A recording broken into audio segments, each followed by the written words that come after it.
I will fight, I will fight for you. I always do. Berkah dalam, perkenalkan nama saya Ignatius Pitoyo Setio Purnanto. Saya adalah mahasiswa PPG batch 1 tahun 2025 dari LPTK Santo Fransiskus Semarang. Saat ini saya akan mengadakan video pembelajaran. Mari silakan ikuti bagaimana prosesnya video pembelajaran kali ini. Terima kasih, berkah dalam.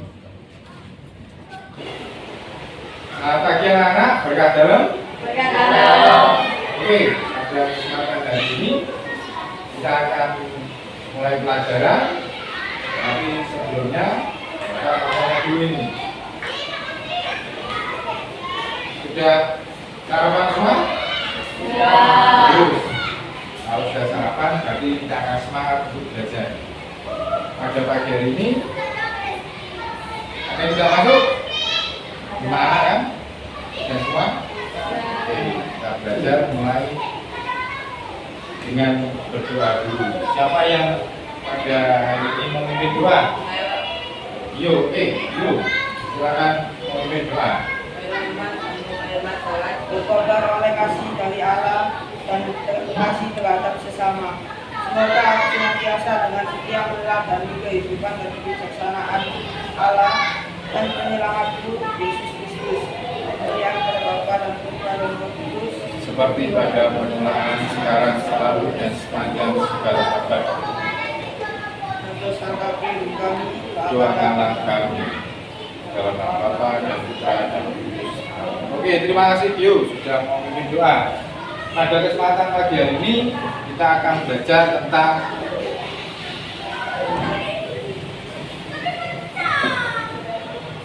hidup bersama yang dijiwai oleh Roh Kudus.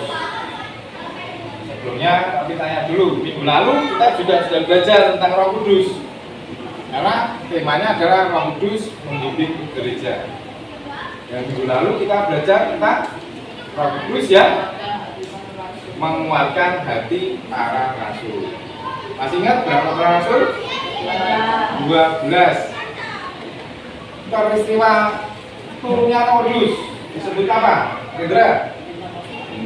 Yang tahun lalu, minggu lalu kita belajar tentang Roh Kudus yang menjiwai menguatkan hati para rasul. Minggu sekarang kita akan belajar bagaimana hidup bersama yang ada dalam jiwa semangat Roh Kudus. Sebelumnya kita ungkapkan salam kita. Yuk.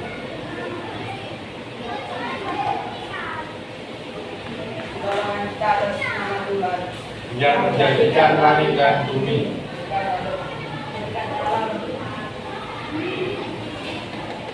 Salamnya jadi lo yuk, lagi yuk. Pertolongan kita atas nama Tuhan Yang menjadikan langit dan bumi berkah dalam. Jadi kalau kita mau berdoa, mau mengawali kegiatan kita juga minta bantuan Tuhan.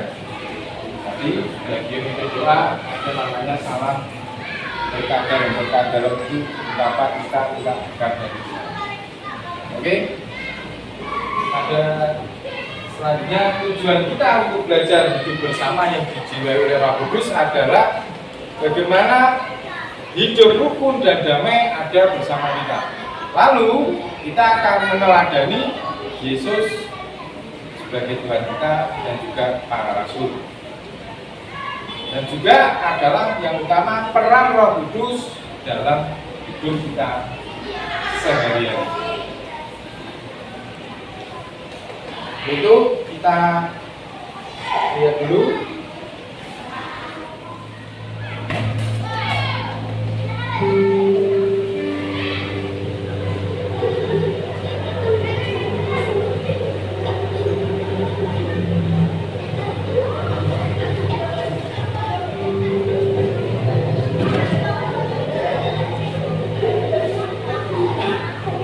Suaranya jelas?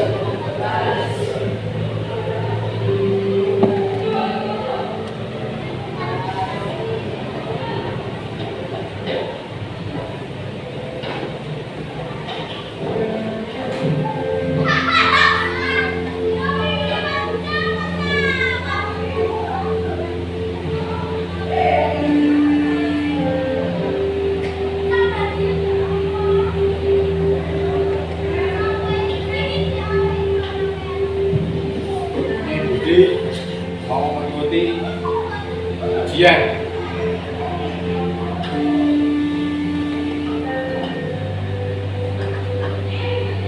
Ya kan, kalau ujian kan judulnya masing-masing loh. Yang kelas 6, kalian kelas 6 masih akan mengalami juga.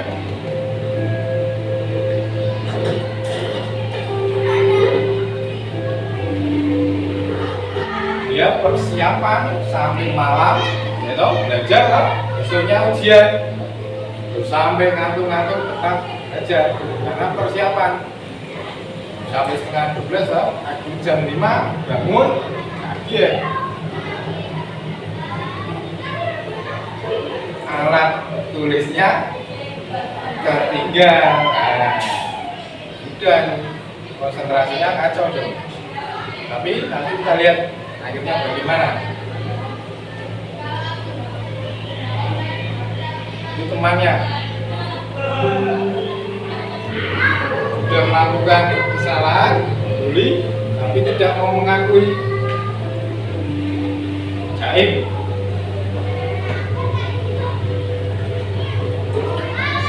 Saat sekarang ujian, Budi tidak membawa alat tulis. Bagaimana ini? Video tadi, si Budi dan teman-temannya yang di sekolah, ketika ada pertengkaran atau juga pembulian, itu pasti ada yang jadi korban, yang akan menderita. Terutama tadi Budi kan sering ngerjain ya cewek, temennya yang cewek. Oke? Nah, hidup yang rukun atau hidup bersama yang rukun akan menciptakan damai dan bahagia. Karena semua orang punya keinginan hidup damai dan pastinya akan menjadi bahagia. Tapi memang dalam realita, contoh kalian di keluarga, ya toh, walaupun sama kakak sama adik, setiap hari ketemu pasti ada sedikit banyak konflik.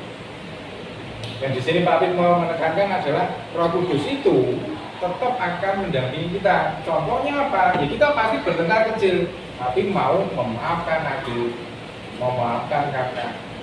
Adikmu jahil, ya kamu paham karena kamu lebih tua. Atau kakakmu sering nyuruh-nyuruh, ya memang kita yang kecil biasanya disuruh, tapi mau disuruh dengan ikhlas. Oke? Lalu banyak juga tokoh-tokoh yang sudah memberi contoh. Coba dibaca. Rendra, tokoh siapa yang pertama Rendra? Kita tolong dibaca. Damai dan bahagia. Tokoh. Hidup bersama yang rukun. Tokoh perdamaiannya siapa? Yang paling bawah itu. Mahadi, Ibunet, Resa, Gus Dur. Ya, tiga tokoh itu adalah tokoh perdamaian yang kelasnya sudah mendunia. Yang pertama Mahatma Gandhi, itu tokoh India yang menyuarakan hak asasi manusia. Lalu yang kedua adalah Mother Teresa. Tahu kan Mother Teresa? Itu adalah santa di Taban Negara. Kalau Gus Dur adalah mantan presiden kita. Itu juga menyuarakan toleransi beragama. Jadi tiga tokoh ini membawa situasi pada perdamaian. Oke, next. Lalu dalam ajaran Tuhan Yesus sendiri juga mau mengatakan apa? Dalam Injil Matius bab 5, kita ini akan menjadi atau diminta menjadi terang dan garam bagi sesama, terlebih di dunia ini. Terang itu dan garam itu akan menjadi kebaikan dan kebahagiaan orang lain. Tugasnya orang Katolik itu sebetulnya jadi terang dan garam bagi sesama di dunia. Lalu kita akan sedikit memuji dari video tadi dan juga dari ajaran Tuhan Yesus. HP-nya bisa dikeluarkan, gadgetnya ada yang tapi kemarin minta belum membawa, HP-nya boleh dikeluarkan. Kita akan bersama. 2, pusing.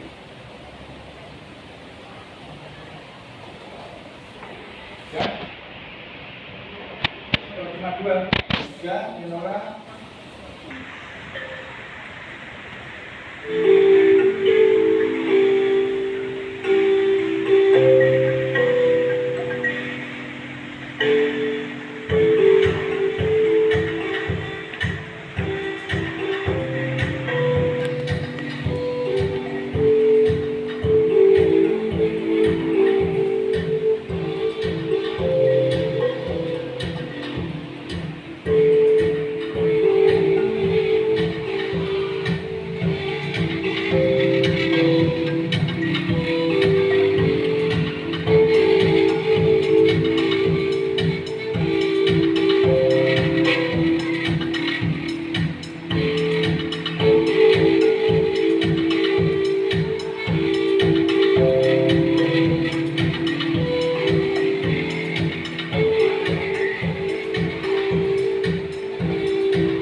turun ke atas kamu.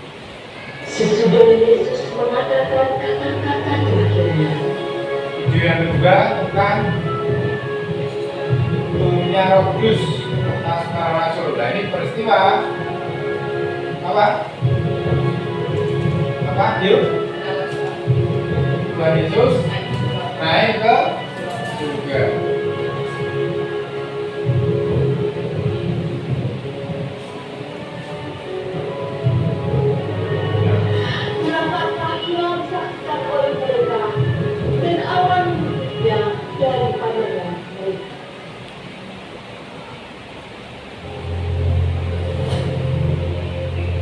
Ini baru Allah Roh Kudus turun atas para rasul. Peristiwanya Penta Kosta.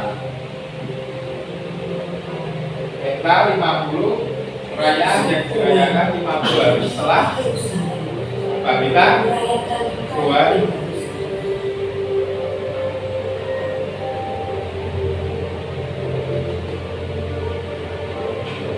Yesus dan orang percaya lainnya pun berkumpul di sana.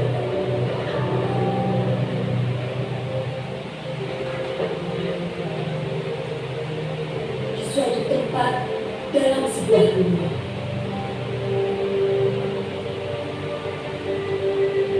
Mereka bersehati dalam doa. Nah, berhati dalam doa.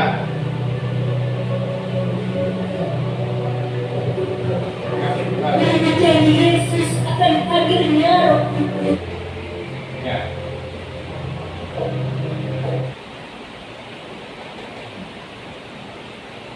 Karena kenaikan Tuhan Yesus ke surga, Bapa menjanjikan turunnya Allah penolong bagi kita, yaitu Roh Kudus.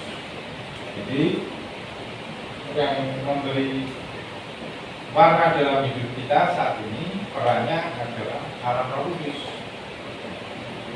Contohnya, Roh Kudus selalu akan menolong kita dengan cara kita yang biasa sering berkonflik, bertengkar dengan orang lain, dengan sesama keluarga, teman, sekolah, ya. Itu kita punya menemukan mengampuni bagi sesama kita. Atau juga kita yang dikuasai Roh Kudus tentunya akan memberikan kasih kepada orang lain. Atau juga Roh Kudus itu pasti akan menguatkan iman kita. Banyak sangka, jadi maka kalau tidak ada kuasa Roh Kudus, tidak akan mempertahankan iman sampai akhir itu. Jadi perannya Roh Kudus dalam kehidupan sehari-hari, terutama gereja kita, ini juga kurang lebih sudah 2000 tahun dengan dinamikanya sampai sekarang ini tetap masih ada gereja Katolik. Itu.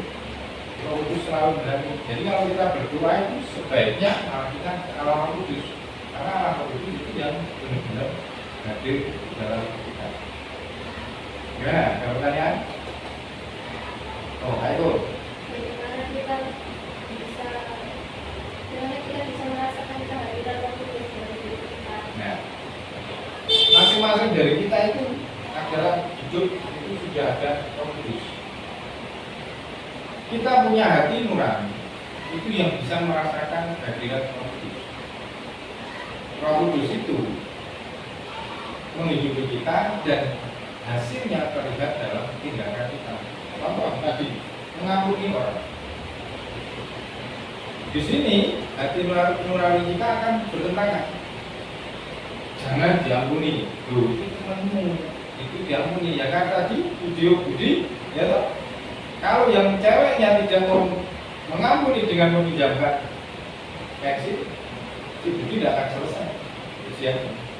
Tapi temannya yang sudah dibully mau mengampuni, tahu budi tidak bawa pensil, akhirnya pinjam. Itu salah satu bagaimana kita bisa merasakan kehadiran Roh Kudus. Atau paling minimal kalian bangun tidur itu sudah ada kehadiran Roh Kudus. Tergantung kita dalam satu hari, apakah kita menerima Roh Kudus atau tidak dalam tindakan. Bagaimana itu? Oke. Kalau kita dulu ya. Nah, contohnya yang real tadi dalam film, para rasul takut menjadi berani setelah menerima Roh Kudus. Jadi para rasul ditinggal Yesus takut, bingung, mau apa ini? Tuhan juga memberi contoh, tapi mereka belum berani. Yang mereka Tuhan Yesus rata-rata adalah para nelayan. Ya, jadi mereka masih belum ada keberanian. Baru turunnya Roh Kudus tadi dalam film, dianimasikan bentuk api, tidak api menguasai di atas kepala mereka. Dan itu yang memampukan mereka menjadi berani. Jadi mereka itu orang dari liar, tapi bisa ngomong bahasa lainnya. Orang-orang berkumpul loh, ini orang dari liar kok bisa paham bahasa itu. Itu adalah salah satu orang dari Roh Kudus. Cara hidup jemaat yang pertama, orang-orang yang menerima perkataannya itu memberi diri dibaptis, dan pada hari itu jumlah mereka bertambah, kira-kira 3.000 jiwa. Mereka bertekun dan dalam pengajaran rasul-rasul, dalam persekutuan, dan dalam mereka selalu berkumpul untuk memecahkan roti dan berdoa. Maka ketakutanlah mereka semua. Sedang rasul-rasul itu mengadakan banyak mujizat dan tanda, dan semua orang yang telah menjadi percaya tetap bersatu, dan segala kepunyaan mereka adalah kepunyaan bersama. Dan selalu ada dari mereka yang menjual harta miliknya, lalu membagi-bagikannya kepada semua orang sesuai dengan keperluan masing-masing. Dengan bertekun dan dengan senang hati mereka berkumpul tiap-tiap hari dalam bait Allah. Mereka memecahkan roti di dalam rumah masing-masing secara bergilir dan makan bersama-sama dengan gembira dan dengan tulus hati, sambil memuji Allah, dan mereka disukai semua orang. Dan tiap-tiap hari Tuhan menambah jumlah mereka dengan orang yang diselamatkan. Oke, terima kasih. Yang kedua, Galatia. Silakan dibuka Galatia bab 5 ayat 22 sampai dengan 26.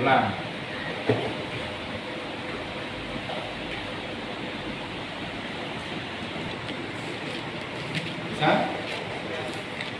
Sudah ketemu? Sudah. Nora? Sudah ketemu? Mau baca? Oke, silakan diri bisa ya. Galatia bab 5 ayat 26 sampai dengan 22 sampai dengan 26. Yang keras gede. Tetapi buah roh ialah kasih, sukacita, damai sejahtera, kesabaran, kemurahan, kebaikan, kesetiaan, keselamatan, penguasaan diri. tidak ada hukum yang menentang hal itu. Barang siapa menjadi milik Kristus Yesus, ia telah menyalibkan daging dengan segala hawa nafsu dan keinginannya.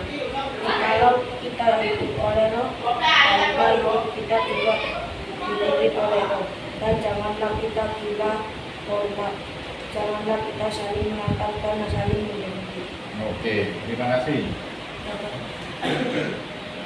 Ya, dari dua bacaan tadi, Sabara Rasul dan juga Galatia, surat Galatia masing-masing. Yang pertama adalah hidup jemaat perdana. Di kisah para rasul dikisahkan bagaimana Roh Kudus itu menguasai, memberi kekuatan pada para rasul, dari ketakutan menjadi berani, dari yang tidak bisa bahasa roh bahasa semua dimengerti. Bahkan 3.000 orang pertama kali menyerahkan diri untuk dibaptis seperti itu. Jadi ada kekuatan Roh Kudus yang menguatkan mereka. Selain itu, Roh Kudus juga memberi semacam kekuatan untuk mengadakan mujizat. Ini zaman sekarang jarang kita melihat mujizat, kan jarang. Kalau mau jadi santo atau santa itu minimal ada mujizat yang pernah dilakukan. Contoh, kita mau doa dengan perantaraan mereka. Ini semoga almarhum Paus Fransiskus itu juga, karena terkenal dengan kesederhanaannya. Baru pertama kali ini Paus memberi contoh hidup yang mau berbagi. Itu penuh Roh Kudus menurut Kapit ya. Pertama kali Paus yang mau pada misa Kamis Putih pembasuhan kaki mencium tangan perempuan. Itu kan di luar tradisi kita. Murid Yesus, Rasul Yesus yang dibasuh adalah 12 rasul laki-laki. Paus kali ini merubah tradisi gereja Katolik, mau mencium mereka, membasuh kaki dan mencium kakinya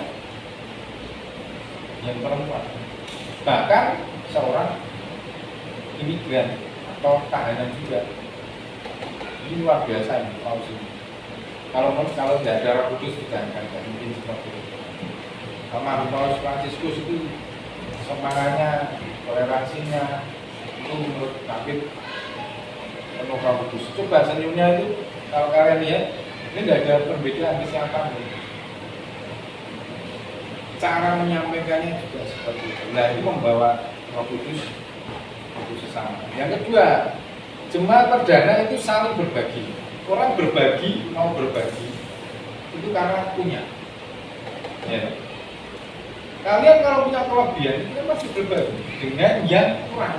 Nah, jemaat dulu seperti itu. Yang bawa waktu perjamuan hanya membawa roti satu, dia mau berbagi dengan yang lain. Nah itu sampai sekarang itu harusnya juga kita bisa ikuti. Semua milik yang milik bersama dianggap milik bersama, barang milik bersama. Karena dulu mungkin komunitasnya masih baru dalam Kristus. Setelah menerima Roh Kudus, mengamini Roh Kudus, ada namanya hidup yang baru. Hidup yang baru kita terima awal adalah karunia baptisan. Sudah menerima baptisan semua? Ada yang belum? Sudah semua. Jadi baptisan itu adalah karunia Roh Kudus yang pertama. Kita ditebus atau dihapus dosa-dosa kita. Dosa asal Adam dan Hawa kita hilang. Karunia lagi kita menjadi anggota gereja. Jadi Roh Kudus menjadi satu tubuh dalam Kristus. Kalau sudah dibaptis kan boleh menerima komuni kan? Nanti ada pelajaran komuni kan? Kalau karena belum dibaptis kan? Jadi setelah kita baptis, komuni pertama menerima tubuh Kristus dan menjadi satu komuni. Lalu Roh Kudus menyatukan dan mendamaikan kita semua. Kalau seandainya nggak ada Roh Kudus, satu rumah pasti ada. Bapak mamamu bertengkar, nanti sama adik, semua orang merasa dipakai cocok banget. Jadi Roh Kudus tetap menjadi pelita, menjadi sumber untuk menyatukan semua. Sama seperti apa para rasul, satu bahasa semua paham, jadi satu orang mengerti. Ya, ada pertanyaan sampai sekarang di sini sebelum kita mengakhiri pelajaran kita? Tidak ada? Oke. Untuk bahan refleksi kita pada kesempatan hari ini adalah pertama, dari bacaan yang pertama kita mulai adalah Injil Matius menjadi terang dan garam. Orang yang jadi terang, orang yang membawa garam itu akan diberikan kebahagiaan dan kedamaian. Itu yang pertama. Oke. Lalu yang kedua, Roh Kudus membantu kita menjadi rukun guyub. Ini sesuai dengan arah dasar Keuskupan Surabaya. Kita dituntut untuk menjadi anggota gereja yang hidup rukun dan guyub. Lalu buah-buah Roh Kudus ini akan menjadikan hidup kita lebih baik. Ya, orang penuh Roh Kudus pasti ketemu orang kan senyum, bukan memberi kebencian, tapi membawa aura positif. Pagi, Bu, pagi, Pak.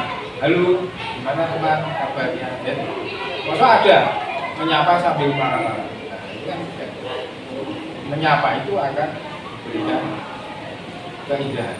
Jadi kalau kamu ketemu nanti sama siang, Bu, salim. Pak Satpam, selamat pagi, selamat siang. Ayo, setiap hari ketemu Pak Satpam, jangan lupa itu. Untuk dibukakan dulu ya. Oke. Dan yang terakhir Pak Pip minta kita semua harus menjadi sahabat-sahabat Roh Kudus. Oke? Menerima Roh Kudus, mau berdoa, mau berbagi dengan sesama agar hidup kita rukun yang dijiwai oleh Roh Kudus. Oke, hari ini kita akhiri pelajaran. Tidak ada pertanyaan? Jangan lupa minggu depan untuk pelajaran selanjutnya tetap membawa Alkitab. Oke? Kita akhiri dengan doa. Siapa yang menutup doa? Saya Pak. Oke. Lakukan kita doa sebelum pulang. Bapa dan Putra dan Roh Kudus. Amin. Terima kasih atas pelajaran yang telah kami terima malam ini. Engkau telah mengajar kami tentang indahnya hidup bersama yang diniawi oleh Roh Kudus. Semoga kami bisa saling mengasihi, saling menghormati dan saling membantu dalam setiap langkah hidup kami. Biarlah Roh Kudus selalu membimbing hati kami agar kami dapat membawa damai dan sukacita di manapun kami berada. Berilah guru-guru kami dan teman-teman kami dan keluarga kami agar kami bisa semua hidup damai dalam kasih-Mu. Sekarang kami akan pulang, berilah perjalanan kami dengan selamat tiba di rumah. Terpujilah Engkau ya Tuhan untuk sekarang dan selama-lamanya. Amin. Sana-sana hidup kami Doakan kami. Oke, terima kasih. Sampai jumpa di depan. Tuhan memberkati.